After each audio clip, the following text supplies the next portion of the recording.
is side hustling for everyone? My name is Amy Cheong and I'm your host for today.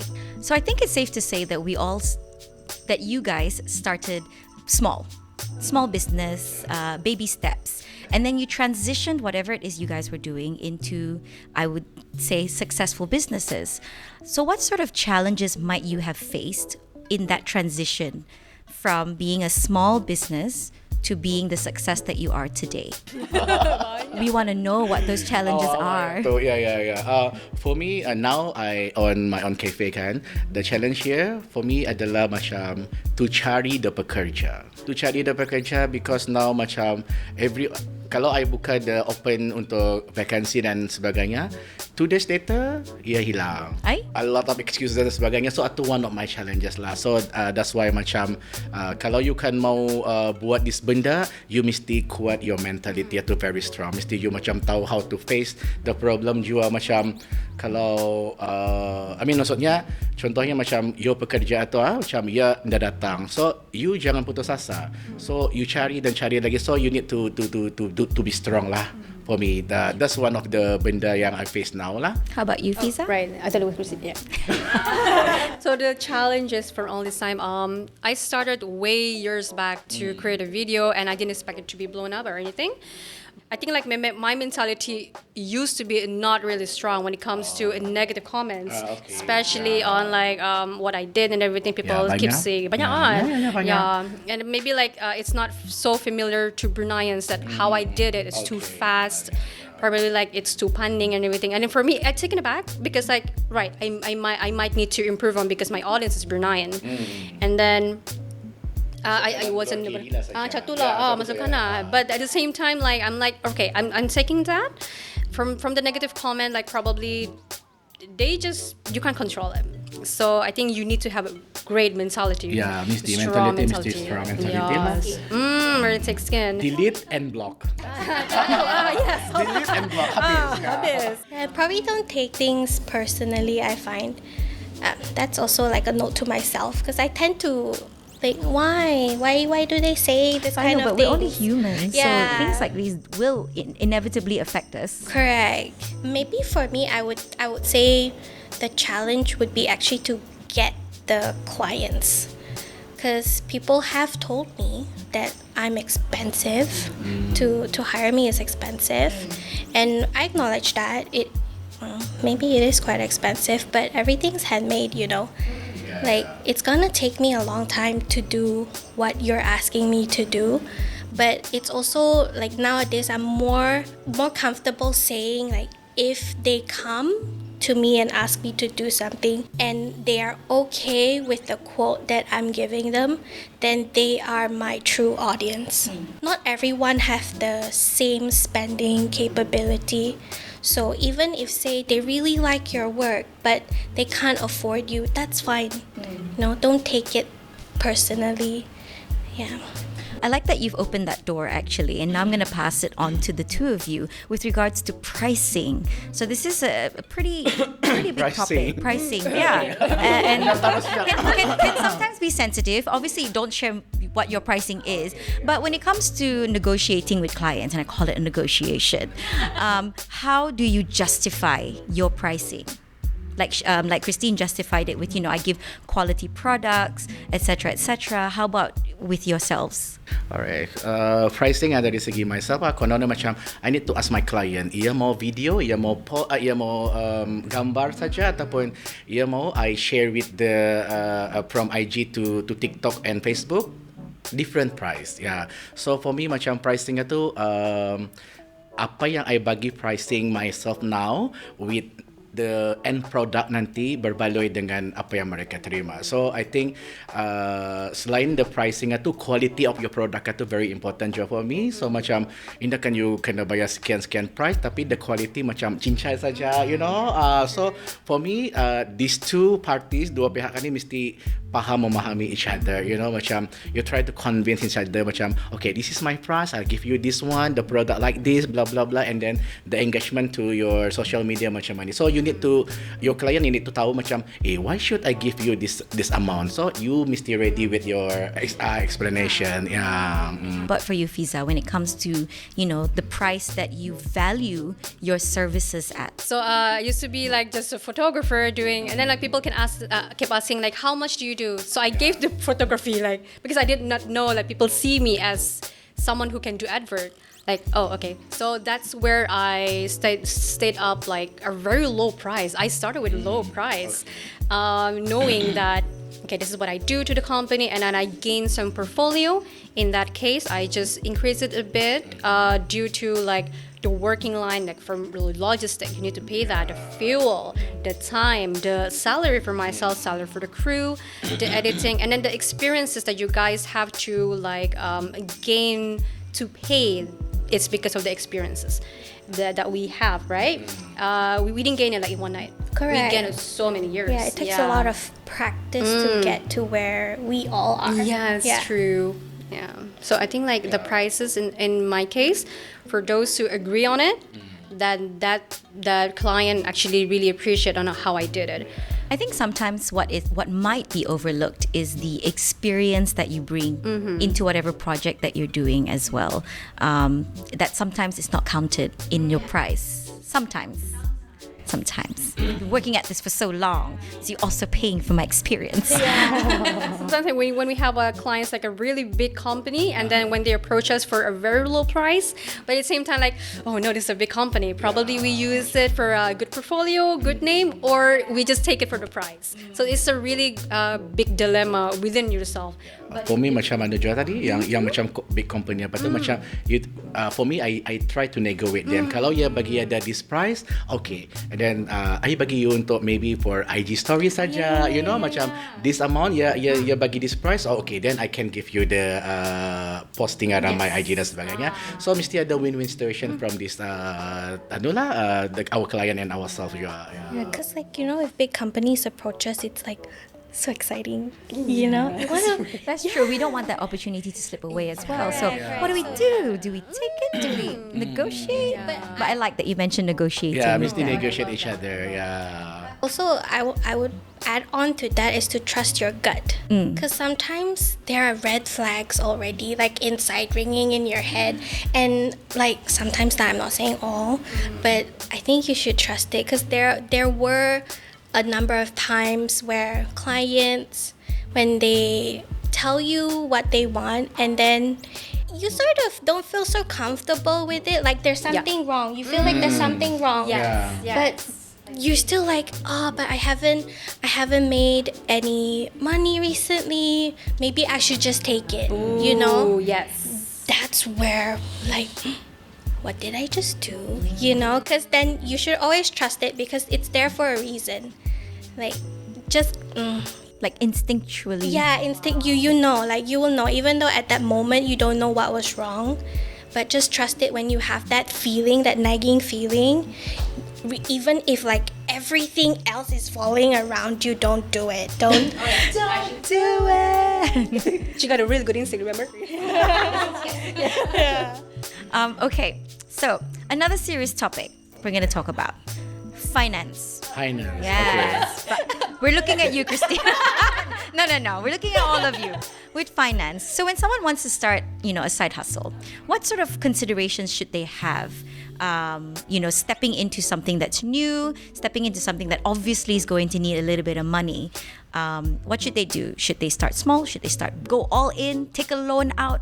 What do we need to do? See, that's the reaction we want. So let's tell our viewers and our listeners, what should you consider when it comes to financing your side hustle? Alright. So for me, kalau macam orang tu ada budget, why don't you all out as you said tadi? And then kalau yang baru kan start slowly saja with this amount. You buat ni, then sudah you macam ada sedikit profit, then you move to another stage lagi, slowly. Then insyaAllah at the end you akan jadi sukses juga macam tu.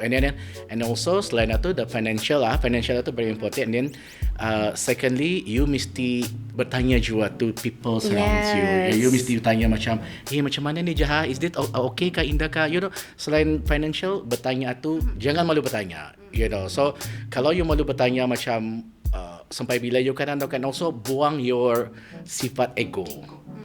So kalau you macam masih lagi ada that perasaan yang macam okay, aku boleh buat lakukan benda ni, macam tanpa ia pun aku boleh buat, jangan. Itu juga penting Amy for me. So sifat ego tu you jangan adakan di dalam. You mesti listen, dengar apa cakap orang. Kadang-kadang cakap tu benar benda tu.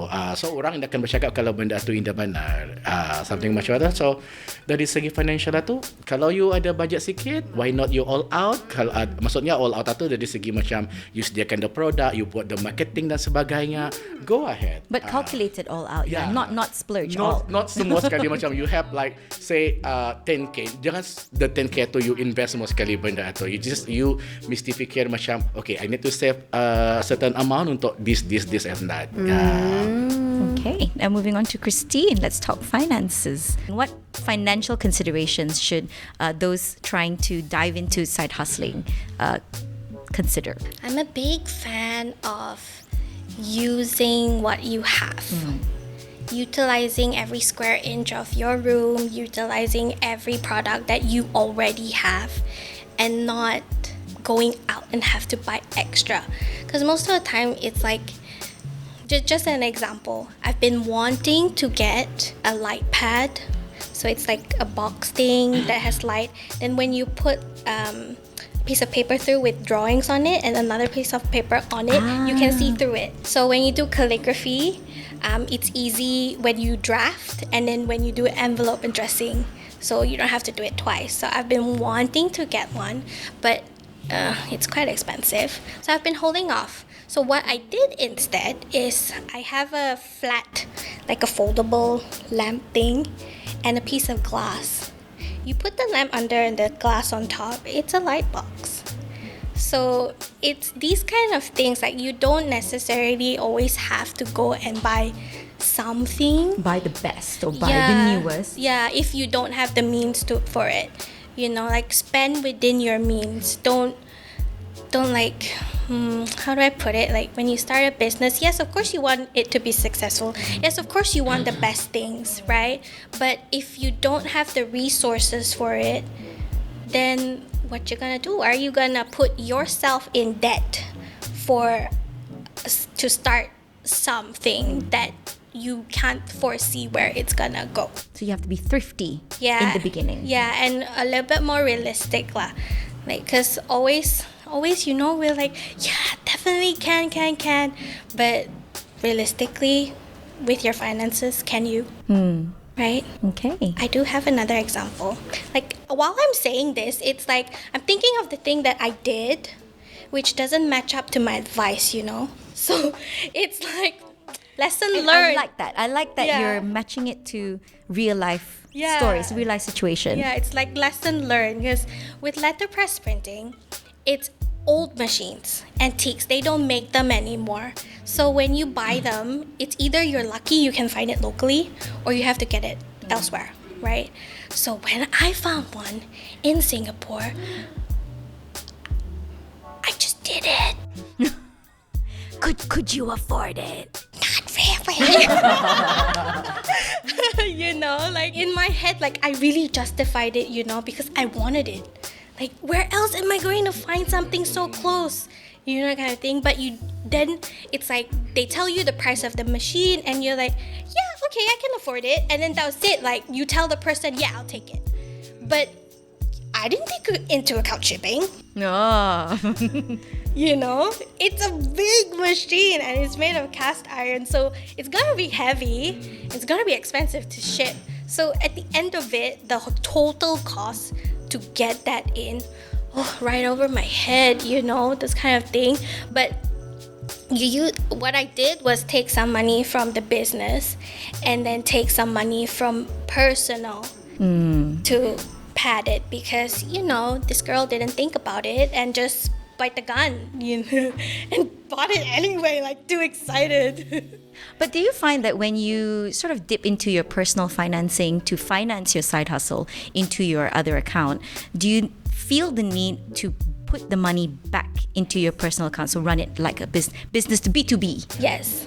Also because my sister will get mad because Cause she checks my account. She's accountant. You can never have any secrets. No, really, no. Yeah, really, really not. So she'll check and then she'll be like, what's this line item? Because sometimes, you try to be tricky about it and just put like, Miscellaneous. yeah, like, I had to use it for something, that kind of thing. And then she will really dig, like, show me the receipt. But in a way, it's really good that you. Yeah, it's Don't really we all good. wish we had a sister who would do that for us? I need that. We all need to hire your sister. This will be her side hustle. Yeah. Because it really comes down to that point, lad, where you treat it really, really like a business. If I take money out from the business for a holiday, for example, I have to put it back. So Yeah, it's yeah. like Yeah. habit. It Yeah. becomes Yeah, habit. yeah. Like you don't just take here, take there, and then be like, oh well, it's fine. Yeah, you have to put it back. Yeah. Okay. And for Fiza, for anyone who would like to be like you, a content creator, yes, okay. what sort of finance considerations should they have? For me, like, for my experience, whatever works. Whatever I have, I really have a simple item. I don't really have like a fancy gadget. I don't really have a fancy gadget and everything. I work with what I have, and then along the way, I do my final products, and along the way, I use that as an investment to gain new gears too. But the gears is not just for fun. It's something that makes your content creating much more, much more out there, much more. What do you call that? Like, for example, lighting. I don't use lighting. I probably need to buy lighting to make it more lawa. Like, okay. I'm like, okay, that's a really good investment. But for me, it really took time for me to buy new gadgets in order, like, You need like, to really ooh, justify that spend, yes, right? And it's really expensive. Gadgets are so expensive. Like, content creating is a thing right now. Everything is just like spiked up the price. I'm like, okay, cool. No, but I want that, Yeah, it's like, do I need that? In a month, if I think about it, if I still think about it, now let's just buy it. Yeah, for me, let's just go for it and work for it then. Okay, so try to spend within your means and start small. I think that's a little takeaway from this question. Let's talk about monetizing your passions, because everything that you guys do is something that you're passionate about. You started loving with the love of whatever it is that you're doing. Some people might say when you do it for money, then you sort of are betraying your passion. Do you feel that is correct? Or do you think it's okay to do something that you love and make money from it? Do you find that sometimes you're really passionate about it and sometimes you're like, oh my gosh, this is work now. It's work, and I find that I'm falling out of love with whatever it is I'm passionate about. I think maybe when you get to that point where you feel like it's work, you need to reevaluate or find another passion so that this becomes work and something else becomes your passion projects.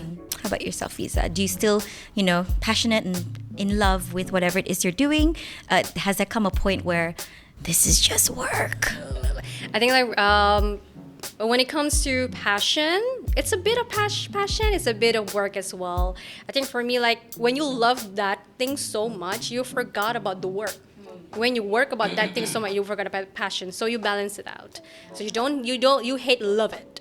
Yes, you hate love it. And then like you don't really think about it, it's work. You don't really think about a passion. Think about what you can do, what your purpose. If you want to monetize it, then what you can do, monetize it.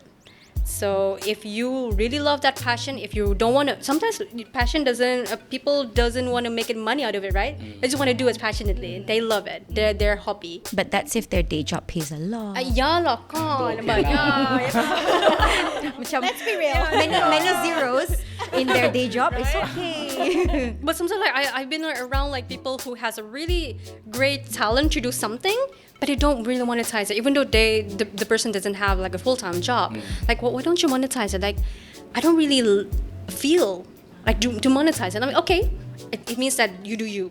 Yeah. Yeah, right. Like if Trust your gut. yeah, There, definitely. there you go. Yeah, trust your gut. And how about you, Giselle? Yeah. Oh yeah, for me macam I memang suka dengan apa yang I buat now, but then just remember arah yourself macam you mesti ada limit kan yourself. Macam jangan buat everything tapi at the end the product in the yang orang cincang saja buat, jangan, macam jangan ambil everything. So ambil apa yang perlu, jangan ambil apa yang you want. Macam you mesti bijak dalam memilih decision untuk yourself lah. So for now, I think I'm okay with what I'm doing now. So macam I'm enjoy jua. Yeah. So alhamdulillah lah. Yeah.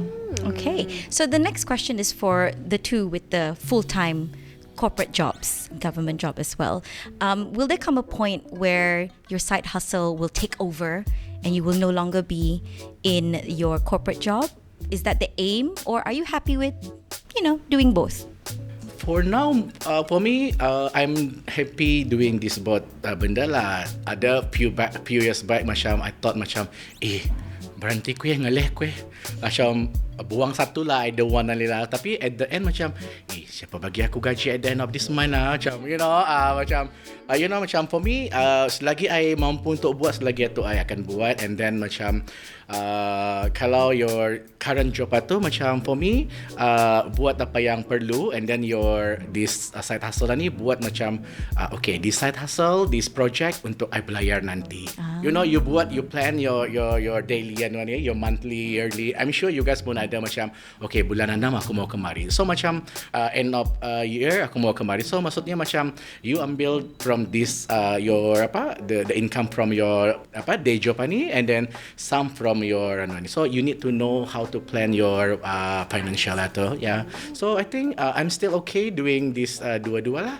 So as long as ia indah macam memudaratkan yourself, macam sekarang balik kerja pukul 5 aku ada lagi shooting ni Shanda ni macam benda tu kadang-kadang membuatkan your mentality tu macam jangan ngalih aku, macam for me jangan you buat. So you focus on satu benda saja. You indah perlu, kalau you sudah ada sifat macam itu, jangan buat. So buang satu atau you sacrifice your satu benda ni, your side hustle ni, then just focus on what you do now. Okay, and how about you, Christine? Is the point of the side hustle to supplement your income and then one day become your full income? For maybe a couple of years ago, that was the goal for me, actually. To eventually transition out of corporate and then do Little Red full time. But I think maybe 2 years ago I actually quit my previous corporate job, and I had a little bit of a professional gap year, I want to call it that. And with that, my focus was just on Little Red. But coming out of corporate, you constantly have that income. Regardless of anything, you'll have that income month on month. Then losing a corporate job and doing your side hustle full time, it becomes that it's not the same stress level as when you're working corporate. With doing it full time, it becomes then that's your livelihood. You need to make money. It's not so much of like, if I don't make any this month, it's fine. Yeah, it's not that anymore. So for me, that became like, I did like it. I didn't like what it was becoming. So eventually I went back to corporate, and now it's like, if I can do it, my side hustle, I'll do it. If I have clients who approach me, sure, let's do it. But it was very difficult for me to go out and find clients. I found it so stressful. Yeah. So it's very similar to what Giselle just said. If it sort of serves you, then sure. But then once it does a disservice to you, makes you feel anxious, so makes you feel like it's too much, then maybe it's something you can reconsider, like you mentioned earlier on as well. Which brings me to my final question for everyone. Is the side hustle worth all the hassle? Yes. Yes. For me, yes. Benar. Yeah. It is. Okay. It is. Yeah. Explain. We can start with Fiza. Selalu, I know. Okay. Tapi macam mana? Okay. So I wanted to know what I am capable to do, what I can bring for myself to do. I think like most of the purpose in life is doing financially good. So I do it, and I find what I can do, what I can't do, and then after for all the hardship and everything, you know how to get through it by your own, by your crew, or by like groups and anything. But for me, it's really, really what do you call that? Like every time you finish off, every time you receive the payment and everything, you felt that achievement. Like you gain it from yourself, you gain it from the hard work that you did, and it's just a really great feeling. That you did this. Yeah, right. You did it. Yeah, my team and I did it. Yeah, right. It's really great feeling. So, Jizzle, is it worth all the hassle? Of course, yes. I mean, selain daripada payment yang tadi receive, for me, kepuasan dalam membuat sesuatu produk itu, if customer happy, I mean client happy, myself pun happy. You know, macam for me, selain this dari segi apa, the payment itu, the second line, and macam I want this client macam repeat client lagi. So the relationship yang I buat sama seorang tu, I don't want di sana saja untuk this project, but I want for the long term. Yeah, so for me, this side hustle for those yang akan buat, teruskan saja. It's just you guys mesti tahu batasnya masing-masing lah. Yeah. And finally, Christine. Yeah. Yes, you know, despite everything, your struggles, your challenges, whatever it may be that you will face in your side hustle, for me, at least it's therapeutic. So, you know, when you get home after your corporate job and you want to unwind, I go to that. You know, so it's an avenue of relaxation that happens to also earn me some money. Yeah. I like that.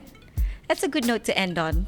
So thank you so much to all of our guests. So Christine, Fiza, as well as Jizul for joining us today on today's edition of our Baiduri podcast talking about Side Hustle. Yes. And thank you, of course, to our viewers and our listeners for joining us today. I hope you find some of the things that our speakers have said useful and something that you can apply into your everyday life, or even if you're trying to start up a side hustle. And now to summarize and to sort of touch base on all the key things that were covered in this podcast, we'll have Isa, Head of Business Banking from Baiduri Bank. The first point, it's okay if you don't know what you want to do. None of us do. We're all trying to figure this out as we go. But I think what's a good starting point is find your passion. Find what you're interested in, but always provide value. It never hurts to try. But always, your customers have a dream. Satisfy that dream in a short period of time and as little effort from the customer as much as possible, and I guarantee you they will pay you. The second point is identify your customer. Not everyone is your customer. There will be people who really need your service and they will love you for it. The third point that they covered today is let's normalize making mistakes. Everyone does it. As much as you think people are perfect, they're not. We all make mistakes and we're never ready for what's about to happen. The fourth point is the point that I really like about preparing accounts. Separate your personal account and your business account. This gives you a real insight on whether your business, your side hustle, or if it's maybe your main hustle, actually makes you real money. Because at the end of the day, you're spending time to do this. You should be compensated for it.